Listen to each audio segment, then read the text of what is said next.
आधे से ज़्यादा का। तो देखते हैं पहले सैर माता को तो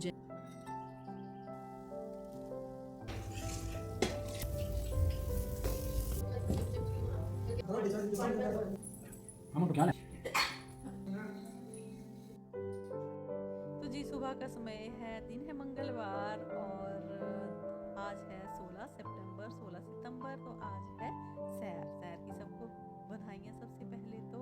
और जी यहाँ पर उठ करके मैं आ गई थी बाहर, 5:30 बजे का समय है अभी। और उठ करके अपने बरामदे में थोड़ा टहल लिया मैंने, और उतनी देरी में उन्होंने बाहर दुकान खोल दी थी और बहुत ज़ोरों की बारिश पड़ी हुई थी। तो भीगते भीगते मैं भी आ गई अपनी दुकान में, क्योंकि मेरी दुकान में पड़ा हुआ था बहुत सारा खलारा। जैसे कि आप देख रहे हैं सामने ट्यूबलाइट्स के कवर पड़े, ट्यूबलाइट्स पड़ी हैं, तो ये उठानी थी, क्योंकि बरसात में जो लाइटनिंग हो रही है और जो थंडरिंग हो रही है, तो उसकी वजह से बहुत ज़्यादा बिजली का नुकसान तो होता ही होता है। बाकी जगह तो बहुत सारे नुकसान हो रहे हैं, पर हमारे यहाँ पे ये सारी मेरे पार्लर की बिजली जो ख़राब हो चुकी थी, तो मेरे को थ्रेडिंग करने में मुश्किल हो रही थी। इसके लिए हमने बिजली वालों को बुलाया था और कल वो लोग आए थे। तो वो कल आकर सारा बिजली का ट्यूबलाइट्स वगैरह चेंज कर गए। मेरे पार्लर में पंखा भी नहीं था ऊपर लगा हुआ, वो भी मैंने लगवा लिया। और जो थ्रेडिंग कर रही थी मैं, वो कर रही थी इस रिंग लाइट की हेल्प से, जो सामने रखी हुई है, इसकी हेल्प से मैंने थ्रेडिंग की 2-3 दिन के लिए। जो भी थ्रेडिंग आ रही थी वो इससे कर रही थी मैं। तो ऐसे करके जी टाइम निकल रहा था। और फिर कल ये लोग कर गए ठीक, बिजली वाले बुलाए तो 3-4 दिन से थे इनको, बट जैसे इनको टाइम लगा ये कर गए सब ठीक कल। तो उसकी वजह से बहुत खलारा पड़ा हुआ था, तो मैंने सोचा सबसे पहले घर की सफाई करने से पहले जो वो यहाँ पर इसकी सफाई कर लेते हैं दुकान की। तो पहले ये जल्दी से उठ के झाड़ू लगा के, और फिर मैंने पोछा यहाँ पर कर लिया। तो सारा पोछा यहाँ पर कंप्लीट हो चुका है अभी। देखिए ग्रेनाइट देखा आपने बाहर की साइड, ये तो ये बाहर जो ग्रेनाइट लगा हुआ है ये पौड़ियों पर, ये ग्रेनाइट मेरे किचन में था, पहले किचन इस साइड थी। तो ऐसा करके यहाँ पर पोछा मैंने सारी दुकान में कर लिया। और फिर अभी जो डस्टिंग कर रही हूँ, तो डस्टिंग यहाँ पर जो बाकी जगह की तो हो गई। जैसे ड्रेसिंग टेबल यानी कि जो पार्लर का मेरा ड्रेसिंग बड़ा सा मिरर है, उसकी भी कर ली, वॉश बेसिन वगैरह मैंने वॉश कर लिया। और यहाँ पर ये ट्रॉली है, तो इसकी डस्टिंग जो करनी थी, बहुत सारी डस्ट यहाँ रोड है, बहुत सारी डस्ट यहाँ पर आ जाती है, तो उसकी यहाँ पर डस्टिंग करनी पड़ी थी। जो ऊपर सामान रखा था उसको भी अच्छे से मैंने पोंछ के रख दिया। तो देखिए ये है मेरा पंखा जो ऊपर चला हुआ है, तो इस तरह से सफाई हो गई कंप्लीट। और सारे सामान को मैंने जो जगह पर रख दिया। तो इस तरह मेरा सारा जो पार्लर है सुबह सुबह से ग्राम वाले दिन जो अच्छे से फ्रेश हो गया। तो अब चलेंगे बाहर की साइड, और अंदर बाहर देखिए अंधेरे से कितना उजाला हो चुका है। और अभी करेंगे घर की सफाई। मिलते हैं नेक्स्ट वीडियो जी। राधे राधे। सुबह का समय है, अभी बजे हैं लगभग 7, और दिन है मंगलवार और 16 सितंबर सैर वाला दिन है। सुबह घर की सफाई करनी है सारे घर की। तो जी दुकान की सफाई करने के बाद मैं आ चुकी थी अंदर घर में, और ये भी अपनी माथा टेक कर मंदिर से आ चुकी थी ब्रजेश्वरी माता से। और इन्होंने आकर बना दी थी चाय। तो चाय आज हमने पी लेमन टी सब के लिए ही आज लेमन टी बनी, और इन्होंने बनाई। और मैंने यहाँ पर जो झाड़ू लगाना शुरू कर दिया था। तो यहाँ पर जो मेरे रूम के अलावा जो एरिया है मेरा, ड्राइंग रूम, लॉबी यहाँ पर, और ये बरामदा, यहाँ पर जो झाड़ू मेरा कंप्लीट होने वाला है। और यहाँ पर मेरी और मम्मी की डिस्कशन भी चल रही है। मम्मी पी रहे हैं लेमन टी यहाँ पर, और डैड जी बैठे हैं ड्राइंग रूम में पी रहे हैं अपनी लेमन टी। डैड जी बोलते हैं कि मेरे को ड्राइंग रूम में बैठना बहुत अच्छा लगता है, और अपना न्यूज़पेपर वगैरह वहीं बैठकर आराम से पढ़ते हैं। अपना योगा भी ड्राइंग रूम में करते हैं डैड जी। और अभी जो वो वहाँ पर पी रहे हैं अपनी टी। तो उतनी देरी में इन्होंने यहाँ पर बरामदे में जो स्टेप्स हैं वहाँ पर पानी मार के साफ़ कर दिया था, और मैं आ गई थी अंदर रूम में झाड़ू करने के लिए। तो बाकी सब फ्रंट का एरिया जो वहाँ पे झाड़ू हो चुका था, तो ये वाला एरिया जो वो रूम्स का वो बचता था। तो यहाँ तो ड्राइंग रूम आधे से ज़्यादा कवर हो गया था। फिर डैड जी आ गए थे यहाँ चाय पीने बैठ गए थे। फिर मैंने ये छोड़कर बाहर की साइड जो झाड़ू कंप्लीट कर लिया था। तो फिर तेजल ने मेरे को बोला कि मम्मा पोछा मैं कर दूँगा। और फिर मैं उसके बाद थोड़ा सा, तो चलो मैंने कहा थोड़ा सा मैं अपना योगा कर लेती हूँ, और फिर उसके बाद नहाते हैं। तो तेजल भी उठ चुका था और इसने कर देना था पोछा। तो मैं अपना थोड़ा सा, मैंने कहा इस टाइम का अपने लिए यूज़ कर लेते हैं, फिर बाकी घर के काम तो चले ही हैं साथ में। थोड़ी सी एक्सरसाइज कर लेते हैं अपनी टमी को कम करने के लिए। तो सारे थोड़े मतलब 10 मिनट लगा कर कोई मैंने थोड़ी थोड़ी एक्सरसाइज जो अपनी कंप्लीट कर ली फटाफट से। तो किचन में हैंडपम्प का पानी भी आ चुका था, तो इन्होंने हैंडपम्प का पानी भर लिया और साथ में मैंने इनको बोला कि जो चने हैं वो भी उबलने के लिए डाल दो। तो मैंने कहा मैं नहा धो के ही फिर किचन में जाती हूँ। तो यहाँ नहाने के बाद एक नया सा सूट डाली, नया सूट सिलाया मैंने ये, और आगे थी पहले माथा टेकने के लिए भांजी को। मैंने कहा माथा टेक लेते हैं पहले, सैर माता को जय करके फिर चलते हैं किचन में और अपना खाना बनाते हैं। किचन में मैं क्या क्या करती हूँ बने रही मेरे साथ में। तो खाना बनाने का काम जो अभी शुरू करेंगे, और सबसे पहले मम्मी जो है वो किचन में नहा धो के लग पड़े थे यहाँ पर आटा गूंथने के लिए। ये आटा जो मम्मी गूंथते हैं हमेशा से ही, और जो भटूरू का आटा होता है ना, हम भटूरू बनाते हैं तलकर, जैसे तलकर भी बनाते हैं, रूखे भटूरू बनते हैं, वो वाले भटूरू सैर के दिन एक स्पेशल जो वो पकवान का सबसे पहला काम रहता है कि ये रात को अमला जो मैंने पिछली वीडियो में शेयर किया आपके साथ, कि अमला जो हमने 2 दिन पहले बना लिया था, मतलब आटे को फर्मेंट करके रख लिया था। जो ईस्ट और थोड़ा सा ईस्ट अभी मम्मी के पास दिया मैंने, तो मम्मी जो वो ईस्ट थोड़ा सा डाल लेंगे जल्दी करने के लिए, ताकि आटा जल्दी हो जाए, क्योंकि इनको जाना होता है अपने काम पर। तो 9:30-10 बजे तक रोटियां जो बनी हुई चाहिए, तो इससे पहले बहुत सारा काम मैंने निपटा लिया यहाँ पर। और दाल भी पीस के रख ली, तो दाल में सारे बेसिक मसाले मैंने डाल दिए हैं, और दाल के बनेंगे पकोड़ू। और दूसरी साइड जो मिक्सी के जार में मैंने चने के लिए जो ग्रेवी बना ली थी, चने के लिए ग्रेवी मैंने बनाई, उसमें टमाटर, प्याज, हरी मिर्ची, अदरक, लहसुन जो सब कुछ इकट्ठा ही चॉप कर यहाँ पर उसको बिसल लगा लिए मसाले को मैंने, सीधी 5-6 बिसलें। और क्योंकि जल्दी भी होती है और काम बहुत सारे होते हैं आज, तो इस तरीके से बहुत टेस्टी सब्ज़ी बन जाती है। देखिए उबलते टाइम में मैंने जीरा, धनिया नहीं, जीरा और मेथी जो खूब सारी डाल दी थी चने में, क्योंकि इसमें डालना ज़रूरी होती है, प्रोटीन होता है, ये डाइजेशन में ये थोड़ा मुश्किल होती है, तो इन चीज़ों से ये इसको पचाया जाता है। तो एक पकौड़ों का प्रो यहाँ पर एक तवा बनकर जो तैयार है, और साथ साथ में बनाते जाएंगे। यहाँ पर चने जो मैंने कढ़ने के लिए रखे थे थोड़े से मैश कर दी, ताकि ग्रेवी इसकी थोड़ी सी गाढ़ी हो जाए।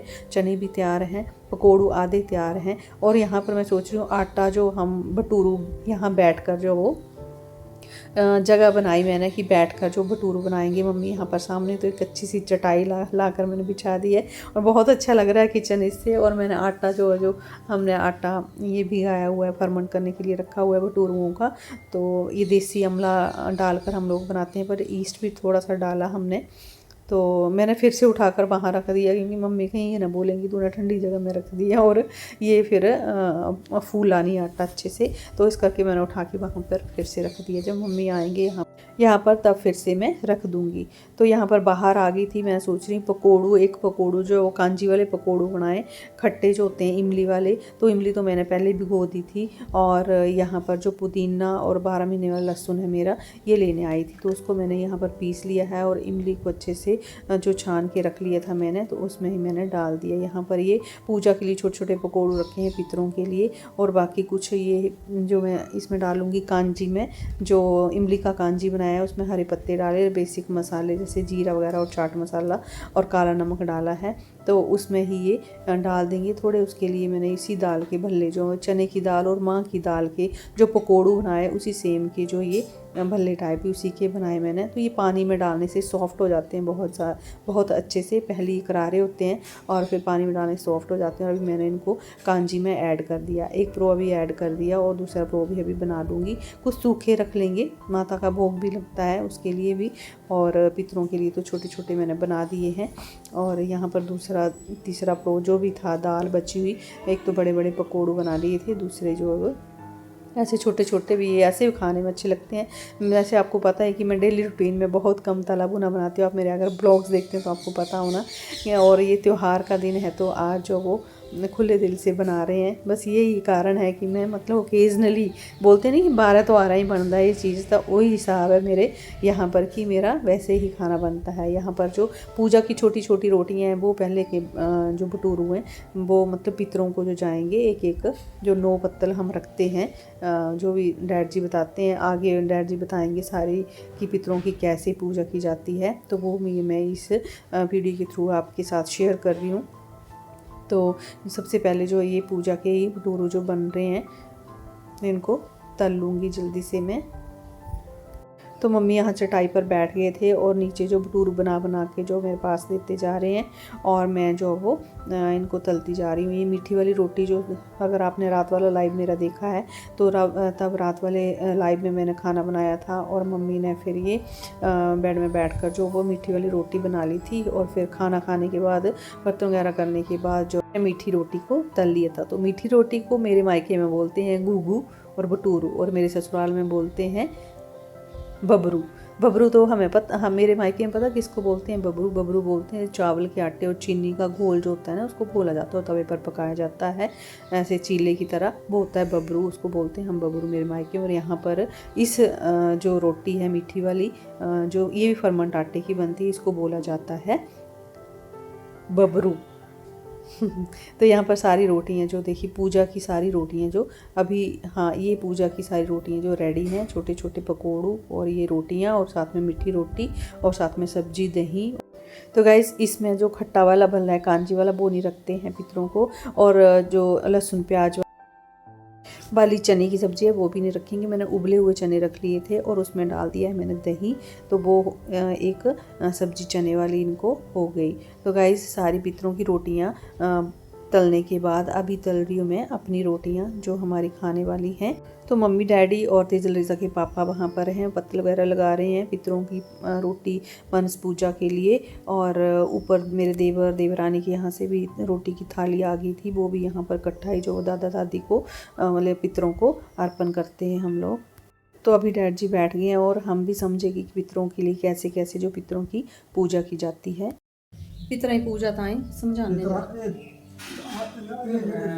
इस पत्र ਜਿਹੜੇ ਰੱਖੇ ਨਾ 9 ਜਾਂ 10ਵੇਂ ਪੱਤਰ ਰੱਖੇ ਹਾਂ ਆਪਣੀ ਭੈਣ ਆਇਓ ਕਿਉਂਕਿ ਸਾ ਜਿਹੜੀ ਕੁਆਰੀਆਂ ਨੇ ਤੇ ਸਪਿਤਰਾਂ ਚ ਨਹੀਂ ਆਉਂਦੀਆਂ ਨਾ ਸੰਗ ਪੱਤਰਾਂ ਜਿਹੜੇ ਸਾਹਮਣੇ ਜਿਹੜੇ ਸਾਡੇ ਬਜ਼ੁਰਗ ਹੋਏ ਤਾਂ ਇਹਨਾਂ ਵਾਸਤੇ ਇੱਕ ਪੱਤਰ ਲਾ ਕੇ ਰੱਖਿਆ ਦੇਖੀ ਲੈ ਜਰ ਕਰੀ ਤੇ 9 ਪੱਤਰ ਰੱਖਣੇ ਇਹ ਜਿਹੜੇ ਮਨਸੇ ਹੁੰਦੇ ਨਾ ਤਾਂ ਪੂਰਾ ਡੋਰਾ ਨਹੀਂ ਜਾਣਾ ਤਾਂ ਉਹਨੇ ਖਾਣੇ ਵਾਸਤੇ ਰਸਤਾ ਰੱਖਣਾ ਇਹ लिया पितरों साढ़े मैं पुरुषोत्तम नगेड़ वासी अतरी गोत्र के हमारे जितने भी माता पिता दादा दादी परदादा परदादी लकड़दादे वगैरह जितने भी साढ़े सोड़े के बुजुर्ग हैं पितर हैं तो सारे आवा मैंने अज शारीरिक संग्राम है इतनी रोटियाँ खाई दी सारा मैं उत्तर में कल लेते हैं आज भी तो सरकार तो सारे बुजुर्गों का साढ़े जितने भी दलेर वासी मातरी गोतरे के जितने भी इधर हमसे सब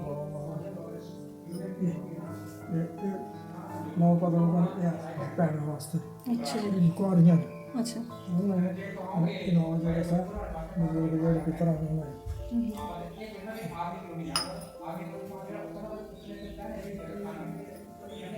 ਇਹਦੀ ਪੂਜਾ ਪੂਰਾ ਫੇਰਾ ਨਹੀਂ ਦਿੰਦੇ, ਪੂਰਾ ਨਹੀਂ ਦਿੰਦੇ।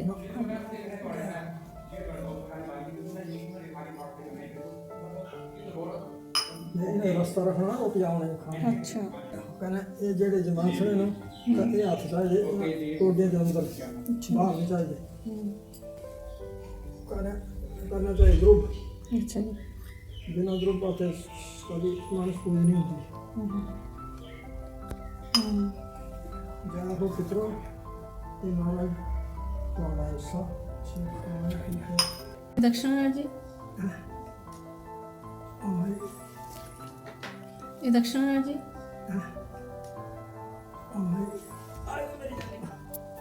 दक्षिणा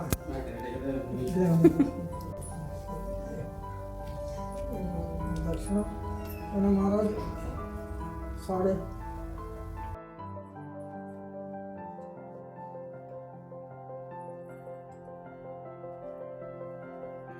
तो जी पितरों को भोग लग चुका है और माता रानी को भोग लगा दिया है अपने इष्ट देवता को, जो भी हमारी कुल देवी होता है, सारा खाना उनको ही अर्पण है। मेरा तो ये मानना है कि जो भी खाना बनता है बस सब इनका ही है और इनके लिए ही बना है और इनका ही जो दिया हुआ हम खा रहे हैं। तो यहाँ पर सारी पूजा के बाद थाली लगा दी थी मैंने, खट्टा कांजी चना और एक सूखी सब्जी भी होती है पर उसकी आज कमी लग रही, साथ में पकौड़ू है सूखा और रोटियाँ। तो ये लग पड़े हैं खाने और मम्मी जी बोल रहे हैं मेरे को भूख लग पड़ी है, तो मम्मी कुछ मीठी रोटी जो पहले खा रहे हैं।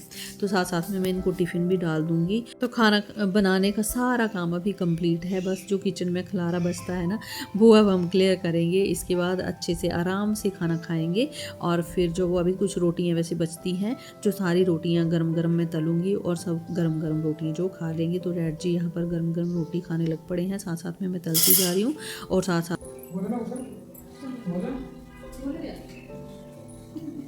ਇਹ ਸਾਰੀ ਨਫਸ ਤੁਹਾਡਾ ਜਿਹੜਾ ਹੈ ਉਹਨਾਂ ਦਾ ਪਵਿੱਤਰ ਭਾਵ ਹੈ ਕਿਉਂਕਿ ਇਹ ਯਾਰ ਤੁਸੀਂ ਕਾਂਗੜਾ और पावन पड़ेगा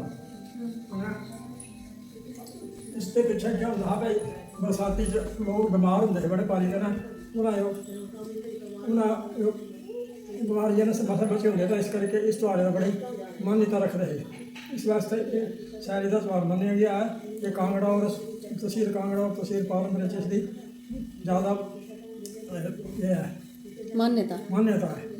इसे बड़ा अच्छा समझते साढ़े कांगड़े च स्थित त्यौहार होंगे बड़े तगड़े होंगे शैली का त्यौहार लोहड़ी का कन्नै बसाख महीने ये त्यौहार बड़े मन्ने न इस वास्ते अस ये बड़ी पूजा का पासा ज़्यादा कांगड़े का कन्नै पालन कर ध्यान होंगे जय हो बाबा का जय महाराज भोग पाई दे भोग। तो डैड जी ने बताया बुजुर्गों को बहुत एक्सपीरियंस है, इन्होंने सारी उम्र में त्यौहार मनाए हैं और देखा है, तो बहुत सारी यादें अपनी ये बताते रहते हैं। तो गाइज़ आपको ये वीडियो कैसी लगी प्लीज़ कमेंट सेक्शन में ज़रूर बताइएगा। आई होप वीडियो आपको अच्छी लगी होगी। नए हैं चैनल पर तो प्लीज़ चैनल को सब्सक्राइब भी कर लीजिएगा और मिलते हैं अपने नेक्स्ट वीडियो में। Bye bye, Radhe Radhe.